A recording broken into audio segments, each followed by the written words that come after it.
أعوذ بالله من الشيطان اللعين الرجيم. بسم الله الرحمن الرحيم. الحمد لله رب العالمين، والصلاة والسلام على أشرف الأنبياء والمرسلين سيدنا ونبينا ومولانا أبي القاسم محمد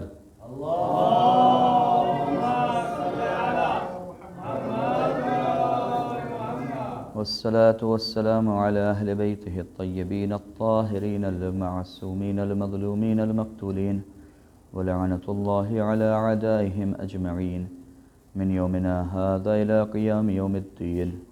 أما بعد، فقد قال الله تبارك وتعالى في محكم كتابه وهو أصدق الصادقين وقوله الحق. بسم الله الرحمن الرحيم. وَلَسَوْفَ يُعْطِيكَ رَبُّكَ فَتَرْضَى. صلوات بھیجئے محمد و آل محمد. اللهم صل علی محمد و آل محمد. سب سے پہلے آپ حضرات سے گزارش ہے کہ ایک مرتبہ سورہ حمد، 3 مرتبہ سورہ اخلاص کی تلاوت کر کے مرحومہ فاطمہ بائی امیر علی غلام علی کی روح کو ایصال کریں. فاتحہ.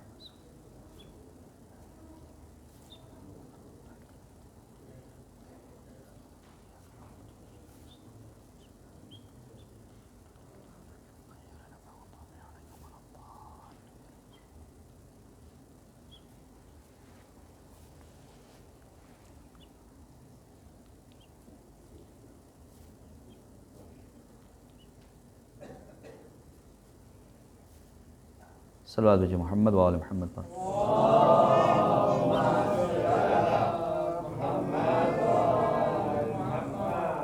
جیسا کہ آپ حضرات مستحضر ہیں اور جانتے ہیں کہ یہ مجلس ایصال الثواب کے عنوان سے رکھی گئی ہے، تو مناسب یہی سمجھا کہ اسی سے ریلیٹڈ کوئی ایسا ٹاپک انتخاب کیا جائے کہ جس پر گفتگو کی جائے. اور عشرہ محرم میں بھی میں نے اس کی طرف اشارہ کیا تھا، اور ایک بار میں نے وعدہ بھی کیا تھا کہ اس کے متعلق کچھ گفتگو کروں گا آپ کے سامنے. اور کل بھی کچھ دوستان کے ساتھ اور کچھ بزرگوں کے ساتھ بیٹھے تھے تو گفتگو ہو رہی تھی، تو وعدہ کیا تھا کہ آج اس ٹاپک کو ٹچ کریں گے. یہ ٹاپک جو ہے بہت ہی دلچسپ ٹاپک ہے، جس کو کہا جاتا ہے کہ یوں سمجھیے، دوسرے لفظوں میں اس طریقے سے کہہ دیں کہ جو ہم یہ کہتے ہیں نا کہ شیعہ علی جنت جائے گا یقینی طور پر، تو اب یہاں پر کچھ مسکنسیپشنز اور کچھ مس انڈرسٹینڈنگز ہونے لگتی ہے. سوال یہ ہے کہ پہلی بات یہاں پر 2 چیز ہے. پہلے اس بات پہ غور کرنا ہے کہ خود یہ جملہ آیا صحیح ہے یا نہیں، کہ وہ شخص کہ جو علی کا چاہنے والا ہے، کیا وہ شخص جو ہے یقینی طور پر جنت جائے گا؟ یہ پہلے دیکھا جائے کہ یہ جملہ صحیح ہے یا نہیں. تو اس کا جواب بہت مختصر یہ ہے، ثابت کرنے کی ضرورت نہیں ہے، ثابت شدہ ہے.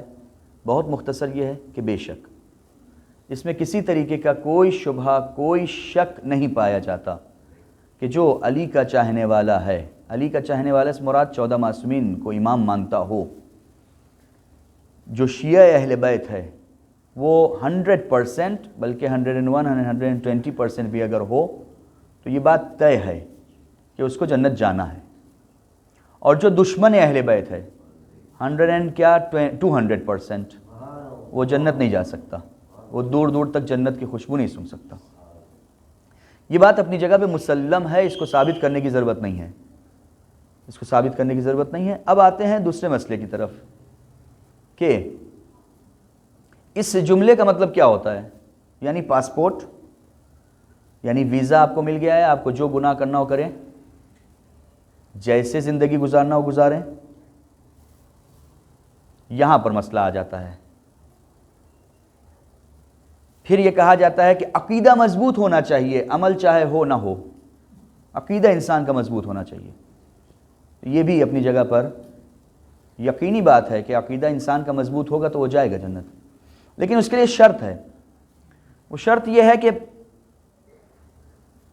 بہت ہی کھل کر گفتگو کی جائے کہ انسان مرنے سے پہلے یہ محبت کو اس دنیا سے اپنے ساتھ لے کر جائے. بھائی شیعہ علی کب کہلائے گا؟ آپ ابھی زندگی گزار رہے ہیں، علی کے چاہنے والے ہیں. میں نے اس سے پہلے عشرے میں بھی عرض کیا تھا اس بات کو کہ ہم میں سے کوئی ایک ہاتھ اٹھا کر گارنٹی کے ساتھ یہ کہہ سکتا ہے کہ میں مرتے وقت شیعہ مروں گا. یہاں پر مسئلہ بہت سنگین آ جاتا ہے کہ جو اہل بیت علیہ السلام اور معصومین کی تعلیمات کے اعتبار سے یہ بات ہم کو سمجھ میں آتی ہے کہ وہ شیعہ علی جنت جائے گا کہ جو دم مرگ اپنے ساتھ جو ہے اس محبت کو لے کر جائے گا.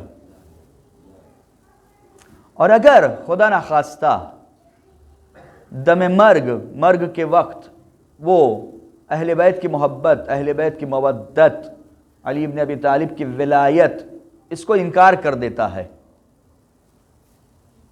تو اب یہ وہ منزل آ جاتی ہے کہ اس کے بعد کوئی سمجھوتا نہیں ہے. اب سوال یہاں آتا ہے کہ کب انسان وہ نوبت آ جاتی ہے کہ انکار کر دے. زندگی بھر جو لوگ دشمن اہل بیت ہیں ان کا چیپٹر کلوزڈ، وہ دشمن ہیں. لیکن دشمن کا لفظ کہہ رہا ہوں میں، غیر مذہب کا لفظ نہیں کہہ رہا ہوں. غیر مذہب کا چیپٹر دوسرا ہے. جب تک حق کسی کے سامنے واضح نہیں ہوگا اس وقت تک آپ اس کو غیر مذہب کے رہنے پر بلیم نہیں کر سکتے. میرا ایک دوست یہاں پہ پڑھتا تھا، ہم لوگ ساتھ میں ایک کلاس میں. سوال یہ ہے کہ وہ مندر میں رہتا تھا، میں مسجد میں رہتا تھا. مثال اس وجہ سے دے رہا ہوں کہ بہت نزدیکی مثال ہے. وہ مندر میں رہتا تھا، میں مسجد میں رہتا تھا. ہم دونوں آدمی ساتھ اسکول جاتے تھے، ایک کلاس میں بیٹھتے تھے، ساتھ میں بیٹھتے تھے. ہم سے زیادہ نمبر اس کے آتے تھے، پڑھنے میں ہم سے زیادہ وہ محنت کرتا تھا. ٹھیک ہے، سوال یہ ہے کہ خداوند متعال مجھے کیوں جنت لے جائے گا، اس کو کیوں جہنم میں ڈالے گا؟ ویری انٹلیکچوئل سوال ہے، انٹلیکچوئل اپروچ ہونا چاہیے. یعنی سیسی ٹو کو فیملی یا نمونگو، کوئی رشتہ داری ہے ہماری خدا سے. یہودی یہی کہا کرتے تھے، سورہ جمعہ میں آپ لوگ پڑھتے ہیں قُلْ يَا أَيُّهَا الَّذِينَ هَادُوا إِنْ زَعَمْتُمْ أَنَّكُمْ أَوْلِيَاءُ اللَّهِ فَتَمَنَّوُا الْمَوْتَ إِن كُنتُمْ صَادِقِينَ. اگر تم یہ گمان کرتے ہو، کیونکہ وہ یہی کہتے تھے ہم اولاد خدا ہیں، ہم خدا کے جو ہے رشتہ دار ہیں، خدا کے خاص بندے ہیں، اولیاء الہی ہیں ہم. قُلْ يَا أَيُّهَا الَّذِينَ هَادُوا إِنْ زَعَمْتُمْ، اے یہودیو اگر تم یہ گمان کرتے ہو، إِنْ زَعَمْتُمْ أَنَّكُمْ أَوْلِيَاءُ اللَّهِ کہ تم کیا ہو، أَنَّكُمْ أَوْلِيَاءُ اللَّهِ تم جو ہے اللہ کے خاص بندے ہو، یعنی انتخاب ہوا ہے تمہارا. ہم بھی تو یہی کہتے ہیں نا کہ ہم روئے زمین پر دوسروں سے الگ ہیں، یہی ہے نا، یہی کہتے ہیں. بالکل صحیح بات ہے، اس میں ذرہ برابر کوئی شک نہیں ہے. یہاں تک بالکل صحیح بات ہے، ہم خاص بندے ہیں اللہ کے، علی کے چاہنے والے خاص ہیں. لیکن کیا صرف زبان سے کہہ دینا، کیا صرف مجلسوں میں شرکت کر لینا، کیا صرف جو ہے یا حسین کہہ دینا، کیا یہ کفایت کرے گا؟ کیا خدا ایسے ہی چھوڑ دے گا ہم کو؟ کھلے لفظوں میں پروردگار عالم سورہ جمعہ میں فرما رہا ہے قُلْ يَا أَيُّهَا الَّذِينَ هَادُوا إِنْ زَعَمْتُمْ أَنَّكُمْ أَوْلِيَاءُ اللَّهِ اگر تم یہ گمان کرتے ہو کہ تم اللہ کے نیک بندے ہو، فَتَمَنَّوُا الْمَوْتَ إِن كُنتُمْ صَادِقِينَ. معیار ایک دم کھلا ہوا ہے، فَتَمَنَّوُا الْمَوْتَ. ٹھیک ہے، امتحان سے گزرنا پڑے گا. امتحان کیا ہے؟ موت کی تمنا کرو. خوب علی کے چاہنے والے موت سے بھی گزر جاتے ہیں، یقیناً بالکل موت سے بھی گزر جاتے ہیں. فَتَمَنَّوُا الْمَوْتَ إِن كُنتُمْ صَادِقِينَ. پھر اس کے بعد والی آیت فَلَا يَتَمَنَّوْنَهُ أَبَدًا، یہ لوگ کبھی موت کی تمنا نہیں کر سکتے. کیوں؟ فَلَا يَتَمَنَّوْنَهُ أَبَدًا بِمَا قَدَّمَتْ أَيْدِيهِمْ، کیونکہ جو سامان سفر انہوں نے وہاں کے لیے بھیج رکھا ہے اس کے اوپر ان کو بھروسہ نہیں ہے. جو ہمارے روزمرہ کے اعمال ہیں جو ہم انجام دے رہے ہیں، یہ وہاں کے لیے جو ہے انتظام ہو رہا ہے نا. چاہے ہم بزنس پہ بیٹھے ہوں، چاہے ہم ایجوکیشن فیلڈ میں ہوں، چاہے ہم جہاں پر بھی ہوں، جاب کر رہے ہوں، بیوی بچوں کے ساتھ ہوں، پارک میں ٹہل رہے ہوں، کھیل رہے ہوں، کچھ بھی کر رہے ہوں، کچھ بھی کر رہے ہوں، یہ وہاں کے لیے سامان سفر آمادہ ہو رہا ہے. اور ایسا نہیں ہے کہ اگر ہم کھیل رہے ہیں تو وہاں حکم شرعی نہیں ہے کوئی. میں نے ایک مرتبہ آپ سے سامنے کہا تھا، صبح جب سے آپ اٹھتے ہیں تب سے لے کے رات میں 12 بجے تک جب بستر پہ لیٹتے ہیں، اب تو 12 بجے کون سوتا ہے، 2-3 بجے سویا جاتا ہے.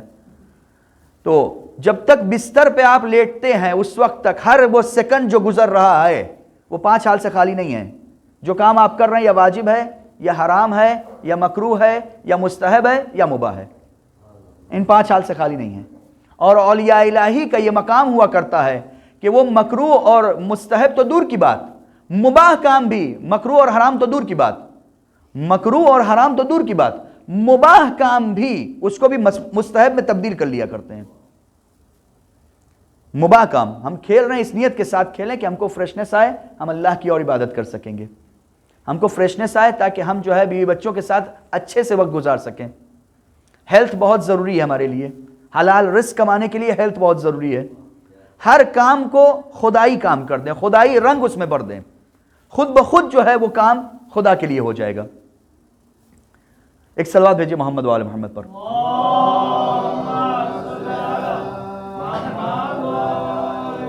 تو میں بہت زیادہ اپنے ٹاپک سے ہٹوں نہ، ورنہ بات دوسری طرف چلی جائے گی. یہ چیز سوچ کے نہیں آیا تھا، بیچ میں آ گئی، لیکن ایکسپلین کرنا ضروری تھا یہاں پر.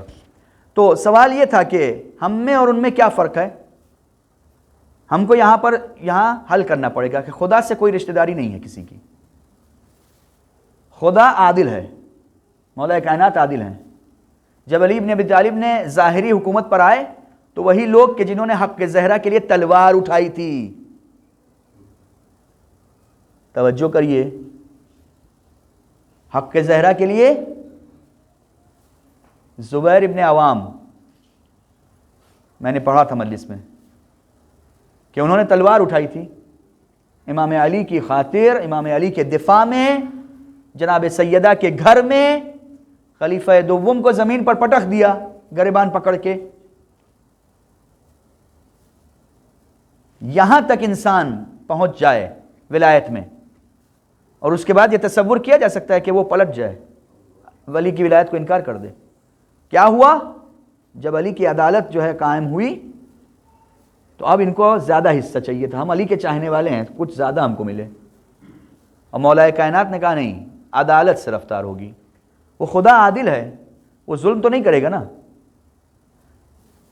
وہ جو ہے کسی دوسرے کے اوپر بھی ظلم نہیں کرے گا، آپ کے اوپر بھی ظلم نہیں کرے گا. اور ہماری کوئی رشتہ داری بھی نہیں ہے خدا سے، کوئی دوستی بھی نہیں ہے خدا سے. ایسا تو ہے نہیں کہ دوسرے لوگوں کی رشتہ داری نہ ہو، ہماری رشتہ داری ہو خدا سے. تو یہاں تک بات کنسپٹ کلیئر ہے کہ وہ پروردگار عادل ہے. اب مسئلہ ایک آ جاتا ہے، وہ کیا؟ شفاعت کا، کہ جو بہت سنجیدہ ٹاپک ہے جس کو سمجھنے کی ضرورت ہے. شفاعت یعنی کیا؟ شفاعت یعنی کیا؟ پہلی شرط شفاعت کی یہی ہے کہ انسان دم مرگ وقت جب پورا ہو جائے انسان کا، اس وقت محبت علی، محبت اہل بیت کو لے کے اس دنیا سے ساتھ جائے. اب کبھی کبھی ایسا ہوتا ہے کہ انسان جو ہے گناہان صغیرہ سے بچ نہیں پاتا، گناہان کبیرہ سے بچ جاتا ہے. پروردگار عالم اس چیز کو مد نظر رکھتے ہوئے کہ یہ انسان گناہان کبیرہ سے بچتا رہا ہے، چھوٹے چھوٹے گناہ انجام پاتے رہے. لیکن چھوٹے چھوٹے گناہ انجام پانے کا مطلب یہ نہیں ہے کہ روز انسان چھوٹا ہی چھوٹا گناہ کرتا رہے. چلو چھوٹے گناہ کرنے کا، امام صادق علیہ السلام سے روایت ہے کہ ایک دن کہا لوگوں سے کہ جاؤ کنکری اٹھا کے لے آؤ. باہر گئے، چھوٹا چھوٹا سٹونز لے کر آئے. وہ سارے سٹونز ایک ساتھ کر دیا. اب وہ اچھا خاصا حجم ہو گیا اس کو ایک تھیلی میں رکھ دیا اور کہا گیا اٹھاؤ اس کو. اب کوئی اٹھا نہیں پا رہا ہے اس کو. تو امام نے کہا کہ ابھی چھوٹے چھوٹے سٹونز آسانی سے اٹھا لے رہے تھے. کہا یہ چھوٹے سٹونز جو ہیں یہ تمہارے گناہان صغیرہ کی مانند ہیں، جس کو آسانی کے ساتھ انسان انجام دے دیتا ہے، توجہ بھی نہیں کرتا. اور ایک منزل یہ آتی ہے کہ گناہان صغیرہ اتنے بڑے ہو جاتے ہیں، اتنا ڈھیر اس کا لگ جاتا ہے کہ پھر اس کا بوجھ قیامت کے دن اٹھانا بہت سنگین ہو جائے گا۔ 6 رصد کے گناہان کبیرہ، گناہان کبیرہ کے منزل اور ہی ہے۔ اور عزیزان گرامی، بہت سارے گناہ جو ہم لوگ نادانستہ نہیں دانستہ طور پر کرتے ہیں، جس میں سے ایک غیبت ہے، یہ جو ہے گناہان کبیرہ میں سے ہے۔ ایک صلوات بھیجئے محمد و آل محمد پر۔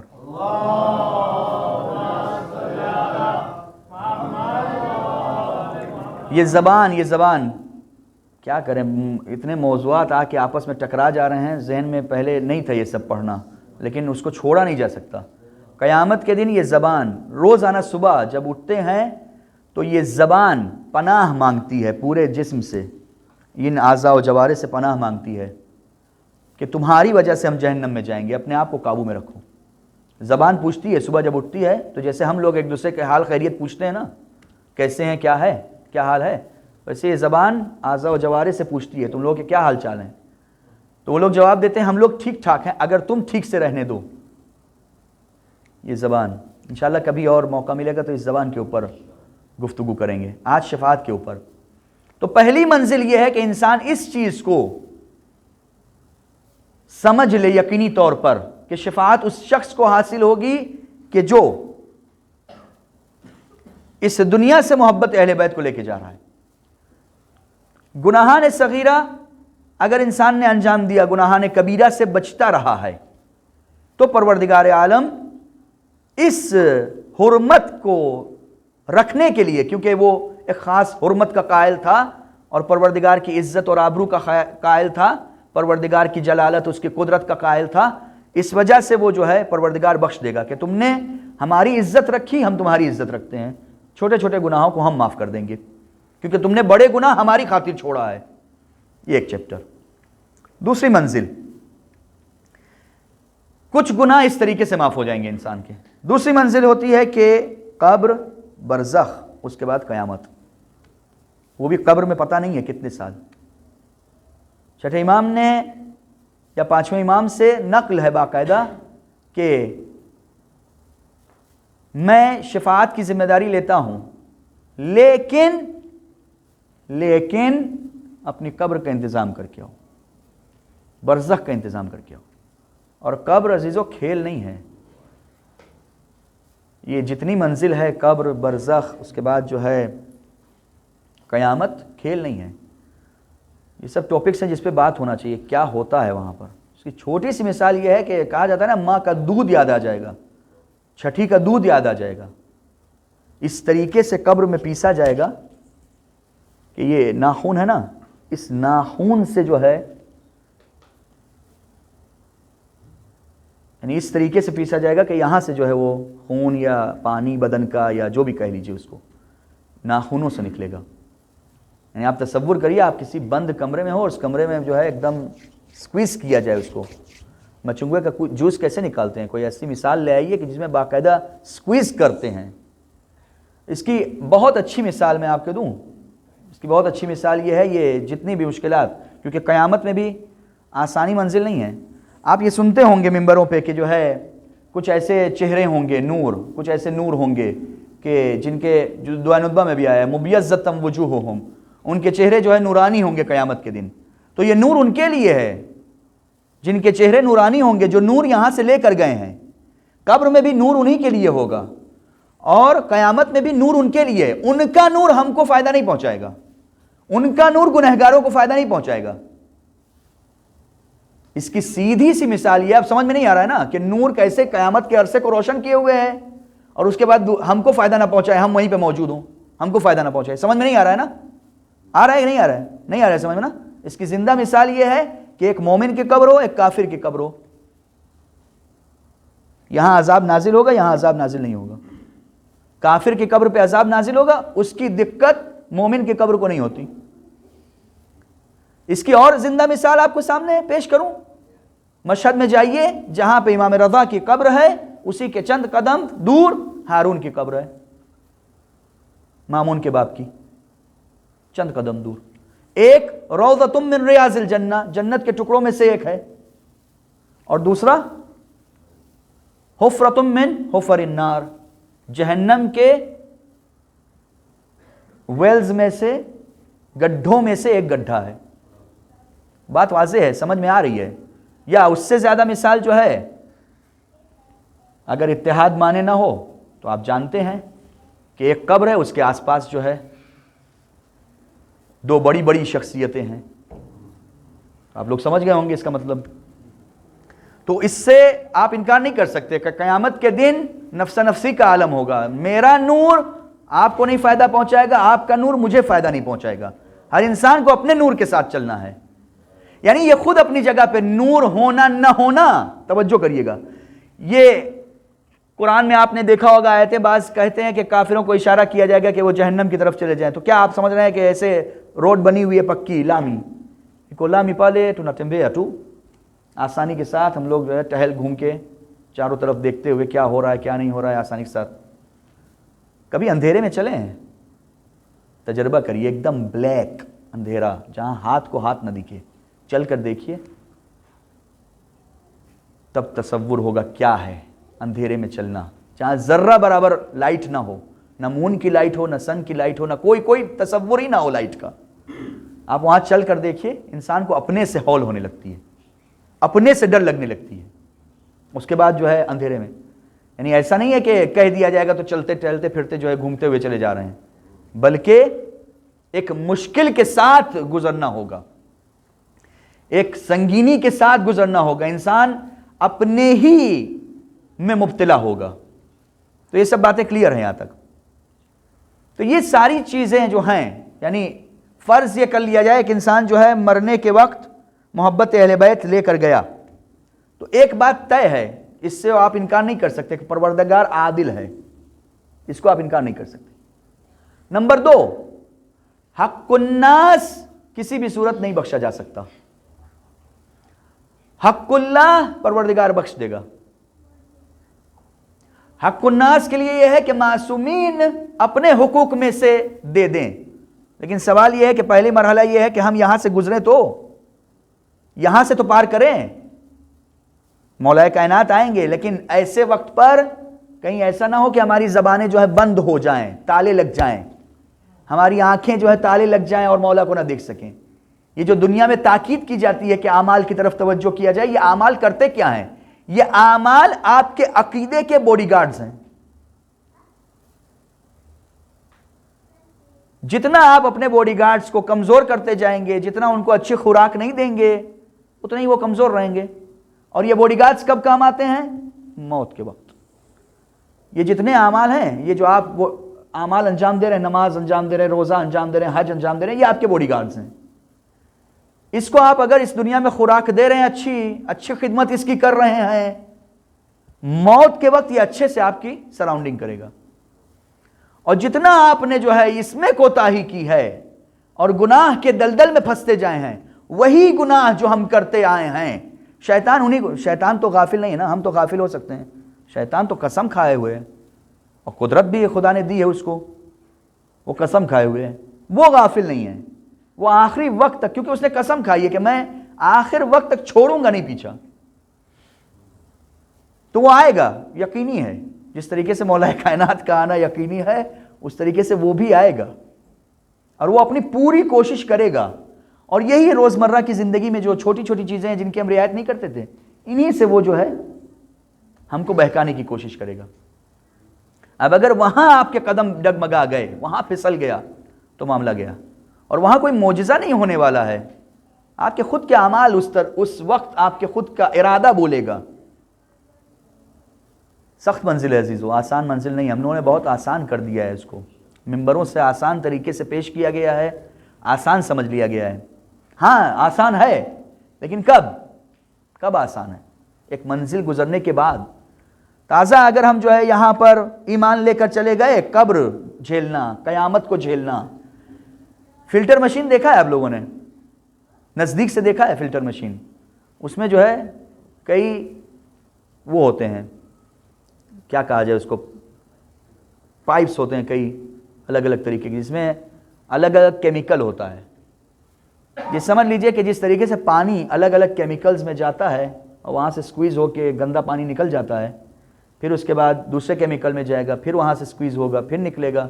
پھر تیسرے کیمیکل میں جائے گا، وہاں پر جو ہے آخر میں جا کے کرسٹل کلیئر پانی آپ کے سامنے فلٹر پانی ہے۔ عزیزان گرامی، یہ موت، احتضار، یہ پہلا فلٹر، قبر دوسرا فلٹر، برزخ تیسرا فلٹر، اس کے بعد قیامت چوتھا فلٹر۔ یہ سب انسان کے گناہ کو دھلے گا، اور اس کے بعد کی منزل شفاعت کی آتی ہے۔ ان سارے مراحل سے گزرنے کے بعد کی منزل، یعنی اگر شیطان نے نہیں بہکایا، اگر مولا کائنات آ گئے اور ایمان ساتھ لے کر چلے گئے، تو ایسا نہیں ہے کہ مولا آ گئے تو کام ختم، جواب دینا ہے، اس کے بعد کی ساری منزل طے کرنی ہے۔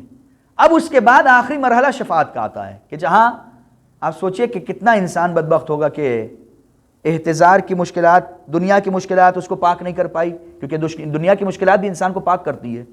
دنیا کی مشکلات پاک نہیں کر پائی، انتقال کے وقت پاک نہیں ہوا، قبر میں عذاب جھیلا اب بھی پاک نہیں ہوا، برزخ میں پاک نہیں ہوا، اس کے بعد قیامت میں پاک نہیں ہوا، محشر کے میدان میں پاک نہیں ہوا۔ اب یہ منزل آ رہی ہے شفاعت کی۔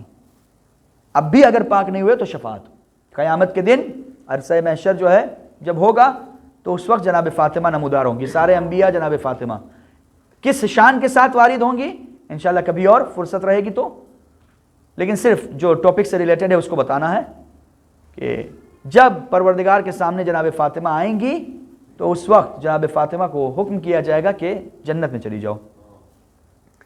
جناب فاطمہ اس وقت آواز دیں گی کہ پروردگارہ، میں آج کے دن اپنی عظمت کو دکھانا چاہتی ہوں پوری انسانیت کے سامنے، صرف ایک وقت کے لوگوں کے لیے نہیں، پوری انسانیت آدم سے لے کے خاتم، میں اپنی عظمت کو دکھانا چاہتی ہوں۔ اس وقت حکم پروردگار ہوگا کہ عرصہ محشر پر نگاہ ڈالو اور جس کو چاہو اپنے ساتھ جنت لے جاؤ۔ روایت میں ملتا ہے کہ جس طریقے سے پرندہ کبھی خراب دانے کو اپنے منہ میں نہیں ڈالتا، یہ قدرت پروردگار نے دی ہے اس کو، اس کے سامنے آپ دانے ڈال دیجئے، آپ ڈالتے ہیں دانے، تجربہ کر کے دیکھیے گا، کچھ خراب دانے ڈال دیجئے، وہ خراب دانہ کو نہیں پک کرتا ہے، وہ جو ہے اچھے دانوں کو پک کرنا شروع کرتا ہے ان کے درمیان۔ روایت میں ملتا ہے کہ جس طریقے سے پرندہ جو ہے خراب دانوں کے درمیان سے اچھے دانوں کو اٹھاتا ہے، اس طریقے سے جناب سیدہ جو ہیں قیامت کے دن گنہگاروں کے درمیان سے، کافروں اور مشرکوں کے درمیان سے، منافقوں کے درمیان سے مومنین کو اٹھائیں گی، مومنین کو اٹھائیں گی۔ سوال، جتنے مومن ہوں گے سب اٹھا لیے جائیں گے؟ اگر اٹھا لیے جاتے تو اس کے بعد کی منزل نہ آتی، یعنی اس کا مطلب یہ ہے کہ ایک ایسا وقت آئے گا، کچھ ایسے مومنین ہوں گے، کچھ ایسے علی کے چاہنے والے ہوں گے کہ جن کا گناہ اتنا ایکسٹریم ہوگا، اتنا زیادہ ہوگا ان کا گناہ کہ حتیٰ جناب فاطمہ کی شفاعت بھی ان کے شامل حال نہیں ہو پائے گی۔ یعنی کتنا انسان بدبخت ہوگا۔ اب یہ پورا شیعوں کا مجمع کیونکہ جناب فاطمہ کی یعنی شفاعت شامل حال ہو تو انسان کے اندر کچھ ہونا چاہیے نا، ایسے ہی تھوڑی ہوگا کہ جو ہے شامل حال ہو گئی بس شفاعت، کچھ تو ہونا چاہیے تبھی تو شامل حال ہوگی۔ اب وہ وقت آئے گا کہ جب سارے چاہنے والے جو ہے آگے بڑھ رہے ہوں گے، اب یہ چاہنے والے آہستہ آہستہ چل رہے ہوں گے، خدا کی طرف سے حکم ہوگا کہ کس بات کا صبر ہے، تو کہیں گے ابھی کچھ لوگ بچے ہیں جنہوں نے ہمارے ساتھ صرف اس وجہ سے اچھا برتاؤ رکھا تھا دنیا میں کہ ہم فاطمہ سے محبت کرتے ہیں، کیونکہ ہم علی سے محبت کرتے تھے، کیونکہ ہم اہل بیت سے محبت کرتے تھے، لہٰذا یہ لوگ ہمارے ساتھ جو ہے اچھا برتاؤ کرتے تھے۔ عزیزو، اپنے مومن بھائی کو یہی سوچ کر معاف کر دیا کریے کبھی کبھی کہ یہ علی کا چاہنے والا ہے۔ یقین جانیے اگر وہ جنت میں چلا گیا، اگر اس کی شفاعت سیدہ نے کر دی تو یقین جانیے کہ آپ کا بیڑا پار۔ لہٰذا یہ عادت بنائیے اپنی کہ کبھی اگر کسی کے ساتھ کچھ کانفلکٹ ہو اس کو معاف کریے فوراً، اور ایسے لوگوں کی قدر کریے کہ جن کا کچھ مقام ہو. میں نے وعدہ کیا تھا، یہ محمد صاحب، محمد نام ہے نا، محمد نام ان کا کیا نام ہے، کوروفیٹی، ان سے وعدہ کیا تھا. ان کو میں نے ایک مرتبہ عاشور کے دن قبرستان میں بیٹھے تھے تو ہم نے ان کو بتایا تھا کہ ہم لوگوں کو جو یہاں بیٹھتے ہیں اتنا ثواب نہیں ملتا جتنا ان کو ثواب ملتا ہے. وجہ اس کی کیا ہے کہ ہم لوگ یہاں بیٹھتے ہیں تو ہمارے انٹرسٹ کی بات ہو رہی ہے، کچھ سمجھ میں آ رہا ہے، کچھ بول رہے ہیں، کچھ سن رہے ہیں. لیکن یہ یہاں پر بیٹھے ہوئے ہیں، یہ نہ ہماری باتوں کو سن رہے ہیں نہ ہماری زبان سے آشنا ہے، لیکن کون سی چیز ہے جو ان کو لا کر یہاں بٹھایا ہے؟ یہ وہ محبت اہل بیت ہے جو ان کے دل میں پائی جاتی ہے. تو میں نے ان سے وہیں پہ کہا تھا قبرستان میں کہ قیامت کے دن ہم لوگوں کو بھول نہ جائیے گا، یقین جانیے ان کا نور ہوگا جو ہمارے کام آئے گا. لہٰذا قدر کریے اس آدمی کی. اور انہوں نے مجھ سے درخواست کی تھی کہ اس کو آپ پڑھیے گا لوگوں کے درمیان. انشاءاللہ جناب جون اور جناب بلال کے ساتھ یہ محشور کیے جائیں. انشاءاللہ بعد میں جو ہے ترجمہ کر کے بتا دیجیے گا. ایک صلوات بھیجیے محمد وآل محمد پر.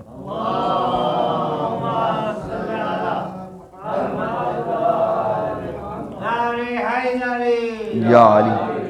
تو عزیزان گرامی کبھی کسی کو حقیر نہیں سمجھنا چاہیے. انہی میں سے آج ایک مرنے والی ہے کہ جو اس دنیا سے گزری ہمارے درمیان، احمد بھائی کی بہن.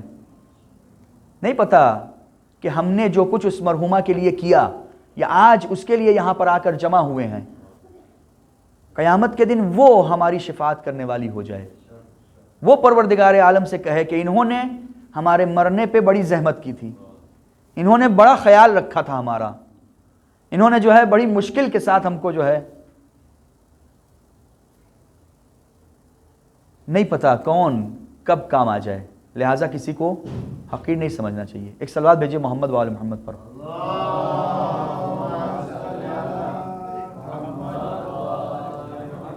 بس میرے عزیزو، لیکن ان سب کے بعد اللہ کی رحمت سے مایوس نہیں ہونا چاہیے، محبت اہل بیت سے مایوس نہیں ہونا چاہیے. ایک اچھے خطیب کی کوالٹی یہ ہوتی ہے کہ وہ پبلک کو نہ اتنی زیادہ امید دلا دے خدا کی رحمت کی کہ وہ گناہ میں ڈوب جائیں، اور دوسری طرف نہ اتنا زیادہ مایوس کر دے کہ وہ جو ہیں اللہ کی رحمت سے دور ہو جائیں. اور ان گناہوں سے ڈرنا چاہیے، ان گناہوں سے ڈرنا چاہیے کہ جو انسان کو اللہ کی رحمت سے مایوس کر دیتے ہیں. ہم پڑھتے ہیں نا دعائے کمیل میں، اللہم اغفر لی الذنوب التی تقطع الرجاء. اے پروردگارہ، اے پروردگارہ ان گناہوں کو معاف کر جو امید کو توڑتا ہے. لہٰذا گناہ کے جس مرحلے پر بھی ہوں امید نہیں توڑنا چاہیے. سنا ہے واقعہ آپ لوگوں کا سنا ہوا ہے کہ ایک ملعون تھا، وہ جو ہے خانہ کعبہ کا پردہ پکڑ کر پروردگار سے جو ہے مناجات کر رہا تھا کہ پروردگارہ مجھے معاف کر دے. پھر اس کے بعد ساتھ میں ایک بریکٹ میں یہ بھی جملہ کہہ رہا تھا، لیکن میں جانتا ہوں میرے گناہ اتنے ہیں کہ تو معاف نہیں کرے گا. تو معصوم وہاں پر موجود تھے ظاہراً چوتھے امام، کیونکہ روایت میں نے جب میں ظاہراً اور اس طریقے کے الفاظ استعمال کیا کروں تو سمجھیے کہ ابھی ذہن میں آیا ہے، اور ظاہراً اس وجہ سے لگا رہا ہوں کیونکہ میں یقین نہیں ہے مجھے، اس وجہ سے میں ظاہراً لگا رہا ہوں. تو ظاہراً چوتھے امام نے کہا کہ تیرا کیا گناہ ہے؟ کہا میں قاتلان حسین کے ساتھ تھا، خیمے کے تناب جو ہے میں باندھ رہا تھا، یعنی صرف میرا کام یہ تھا. وہ گناہ تیرا اتنا بڑا نہیں ہے جتنا بڑا گناہ یہ تمہارا رحمت خدا سے مایوس ہونا. اور اگر یہ رحمت خدا سے مایوس ہو جاتا تو آج سلام اللہ کے بجائے لعنت اللہ ہوتا. رحمت خدا جہاں پر بھی آپ پہنچ جائیں، ورنہ آپ اگر تصور کریے تو پورے میدان کربلا کا ذمہ دار ہو رہا ہے. ہور گھیر کر لایا ہے امام کو. جب وہ معاف ہو سکتا ہے تو پوری دنیا کے لیے جو ہے جتنا بھی گناہ ہو انسان کو مایوس نہیں ہونا چاہیے. اور ہمارے پاس ہتھیار جو ہے وہ صرف یہ محبت اہل بیت ہے، صرف یہ محبت اہل بیت ہے. بہت سی باتیں اور بھی کرنی تھی لیکن اب وقت اجازت نہیں دے رہا. انشاءاللہ ہندہ کی مجلسوں میں آپ کے سامنے جو ہے بیان کریں گے کہ صرف محبت اہل بیت ہے. صرف یقین جانیے یہ چند قطرے آنسو جو ہماری آنکھوں سے گر جاتے ہیں، یہی چند قطرے آنسو، صرف اسی کے اوپر امید ہے. ورنہ اگر ہم لوگ بہت کھل کر گفتگو کی جائے، اگر اعمال کے اوپر ایک نظر ڈالیں تو اعمال میں کچھ ایسا نظر نہیں آتا کہ جو اس قابل ہو کہ جس کو پیش کیا جا سکے. دعا ہے پروردگار کی، اہل بیت سے دعا ہے کہ ہم کو، ہمارے ان مجلسوں کو، ہمارے ان آنسوؤں کو اس قابل بنائے کہ اسی کے طفیل میں شفاعت حاصل ہو. بس عزیزو، آپ کی زحمت کو تمام کیا. قبر اور اس کے بعد کی منزل بہت سخت منزل ہے عزیزو، کھیل نہیں ہے، تماشا نہیں ہے. شفاعت اور یہ سب چیزیں، توجہ کریے، اس جملے پہ غور کریے گا جو میں کہنے جا رہا ہوں. شفاعت پر عقیدہ رکھنا ضروری ہے، لیکن شفاعت کو بیس بنا کر، یعنی شفاعت پر بلیف کرنا ضروری ہے، لیکن شفاعت کو بیس بنا کر گناہ کرنا یہ احمقانہ چیز ہے. کیونکہ شفاعت جس کی ہوتی ہے وہ انسان کیسا ہے پتہ ہے؟ وہ ایسا انسان ہے کہ جیسے ایک انسان غرق ہو رہا ہو، ڈوب رہا ہو پانی میں، اور دوسرا انسان رسی ڈالے کہ وہ رسی پکڑ کر بچ جائے. کتنا کم چانس ہوتا ہے اس انسان کے بچنے کا کہ اگر رسی اس کے ہاتھ سے چھوٹ گئی، یعنی کتنا احتمال زیادہ پایا جاتا ہے کہ انسان غرق ہو جائے. کیوں؟ کیونکہ ہو سکتا ہے رسی میں اتنی مضبوطی نہ ہو سکتا ہے یہ ہاتھ پکڑنے جا رہا ہے، اس کا ہاتھ پھسل جائے، ہو سکتا ہے جس کے ہاتھ میں ڈوری ہے وہ ڈوری جو ہے ہاتھ چھوڑ دے. یعنی اس بھروسے پہ گناہ کر لینا کہ شفاعت ہے، مولا کائنات کی محبت ہے، اس سے بڑی بیوقوفی نہیں ہو سکتی کوئی، اس سے بڑی بیوقوفی نہیں ہو سکتی کوئی. انشاءاللہ دعا گو ہے کہ پروردگار حبل اللہ جو ہے، اللہ کی جو مضبوط رسی ہے، اس دنیا میں بھی ان کی سیرت پر عمل کر کے، جو معصومین علیہ السلام ہیں، جو اہل بیت علیہ السلام ہیں، اس دنیا میں بھی ان کی نیک سیرت پر عمل کر کے اس حبل اللہ کو متمسک رہیں، اور اس دنیا کے بعد آخرت میں بھی وہ مضبوط رسی اللہ کی جو ہے ہمارا ساتھ دے. ہم اس قابل ہوں، کم سے کم اس قابل ہوں کہ قیامت کے دن جب اٹھایا جائے تو کم سے کم اس قابل ہو کہ اس رسی کو تو پکڑ سکتے ہیں. یعنی ساری توجہ ہماری یہ ہونا چاہیے کہ دم مرگ محبت اہل بیت ہمارے ساتھ جائے، ہماری نسل میں محبت اہل بیت بچے، اور اس کے بعد جب قیامت میں پہنچے تو کم سے کم اس قابل ہوں کہ مضبوط رسی کو تھام سکیں. شفاعت فاطمہ، شفاعت قرآن، شفاعت، جتنی شفاعتیں ہیں، انبیاء کی شفاعتیں، یہ جتنے آپشنز پروردگار نے رکھا ہے، کیونکہ پروردگار نہیں چاہتا کہ اس کے بندے جہنم جائیں. پروردگار نے انسان کو اس لیے نہیں خلق کیا کہ وہ جہنم میں جائیں. پروردگار نے اس لیے نہیں خلق کیا ہے، لہٰذا اس نے بہت سارے چانسز رکھے ہیں. اب کتنا بدبخت ہوگا وہ انسان کہ جو ان سارے چانسز کو کھو دے اور پھر اس کے بعد وہ جہنم میں جائے. بعض روایتوں میں ملتا ہے کہ کچھ ایسے چاہنے والے ہوں گے جن کے دل میں علی کی محبت ہے، لیکن وہ اس قابل نہیں ہے کہ جنت جا سکیں. مجبوراً ان کو جہنم میں ڈالا جائے گا، سال ہا سال وہاں جلیں گے، فلٹر ہوں گے، فلٹر ہونے کے بعد تب جنت میں ڈالے جائیں گے. کتنا سخت منزل ہوگی کہ ایک علی کا چاہنے والا جہنم کی آگ میں جلتا ہوا نظر آئے، اور دشمنان اہل بیت وہاں پر ہوں اور اس کے اوپر ہنسیں. سخت منزل ہے عزیزوں. اور جناب سیدہ کا کہنا ہے کہ میں جب تک سارے چاہنے والے جنت نہیں چلے جائیں گے اس وقت تک نہیں جاؤں گی. تو کیا ہم کو آپ کو یہ گوارا ہے کہ جناب سیدہ ہمارے آپ کی خاطر دروازہ جنت پر انتظار کریں ہمارا آپ کا؟ یہ وہ منزل ہے کہ بیوی سے صرف 2 جملہ کہا جائے کہ اے شہزادی، ہمارے اعمال کچھ نہیں ہیں، ہمارے پاس جو ہیں وہ صرف یہی آنسو ہیں، بس اس کے علاوہ اور کچھ نہیں ہمارے پاس. بہت ہم نے گناہ کر رکھے ہیں، ہمارے پروندے، ہمارے فائلز جو ہے گناہوں کی، ہمارے اعمال اس لائق نہیں ہے کہ آپ کے سامنے چہرہ ملا سکیں. لیکن بیوی، یہ جو ہماری آنکھوں سے آنسو جاری ہوتے ہیں نا، یہ محبت کی علامت ہے بیوی. یہ جو دل میں ہمارے محبت پائی جاتی ہے، یقیناً ہمارا دل تڑپ جاتا ہے جب سنتے ہیں کہ ایک بہن نے بھائی کا ساتھ چھوڑ دیا. لیکن میں یہاں پر عرض کرنا چاہوں گا کہ یقیناً بھائی کے لیے سخت تھا بہن کو ودا کرنا، لیکن یہ بھروسہ تھا، بہن کو بھی یہ بھروسہ تھا کہ ہمارے بھائی کو کوئی اذیت نہیں پہنچائے گا، ہمارے گھر والوں کو کوئی تکلیف نہیں پہنچائے گا۔ بڑے احترام کے ساتھ جنازہ جو ہے آپ لوگوں نے اٹھایا، بعض لوگوں نے دارالسلام تک تشییع کیا اور جنازے کے ساتھ رہے۔ پروردگار ہم سب کی جو زحمتیں کی وہ قبول ہو اور اس مرحومہ کی شفاعت ہمارے شامل حال ہو۔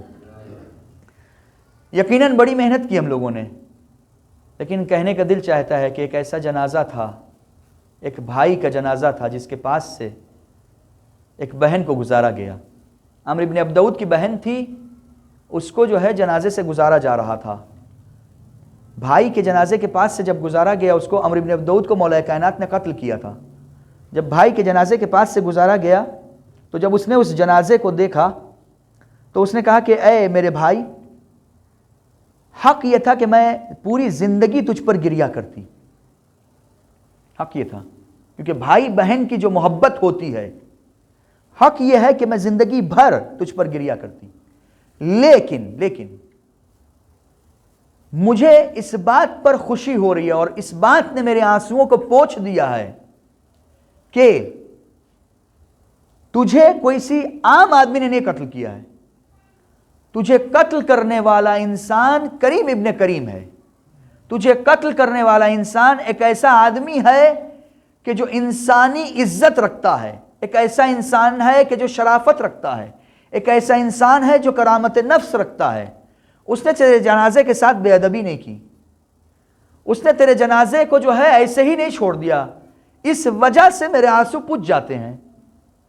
لیکن ہائے رے زینب کبریٰ جب بھائی کے جنازے سے گزری، یہ اسی انسان کا، کریم انسان کا، کہ جس نے ظالم کے دشمن کے جنازے کو پامال نہیں کیا تھا، جس نے دشمن کے جنازے کی عزت رکھی، آبرو رکھی، ہائے رے اسی کا بیٹا کربلا میں، اور اسی کی بیٹی کو اسی بھائی کے پاس سے گزارا جا رہا ہے، جبکہ بدن ٹکڑے ٹکڑے ہیں، بدن ٹکڑے ٹکڑے ہیں، بدن پر لباس تک نہیں پائے جاتے۔ یہی وہ وقت تھا کہ جب جناب زینب نے ایک مرتبہ مدینے کا رخ کیا، اور مدینے کا رخ کرنے کے بعد آواز دی، یا جدہ، اے نانا، صلی علیک ملیکۃ السماء، آسمان کے ملائکہ آپ کے اوپر صلوات و سلام بھیجتے ہیں، اے نانا ھذا حسین، یہ آپ کا حسین ہے، اس کے جسم پر لباس بھی نہیں ہے، اس کے جسم پر لباس بھی نہیں ہے، مقطع الاعضاء، اس کے اعضاء جو ہے کٹے ہوئے ہیں۔ عزیزو آپ تصور کریے کہ کس طریقے سے وہ بہن جو ہے بھائی کے جنازے کے پاس سے گزری ہوگی، لیکن جب جناب زینب نے ایک مرتبہ اپنے بھتیجے کو دیکھا اور دیکھا کہ بیٹا باپ کے اس غم کو برداشت نہیں کر پا رہا ہے، ان قریب یہ ہے کہ جان دے دے بیٹا اس غم میں، باپ کے جنازے کو دیکھ نہیں پا رہا ہے، ایک مرتبہ کہا بیٹا سید سجاد اپنے کو سنبھالو، یہ کیا حالت بنا رکھی ہے، عجیب وقت ہے عزیزو۔ سید سجاد کہتے ہیں اے پھپھی اماں، ارے میں کیسے اپنے کو سنبھالوں جبکہ اس طریقے سے میرے بابا کے لاشے کے ساتھ بے ادبی کی گئی ہے، اے پھپھی اماں مجھے ہتھکڑیوں بیڑیوں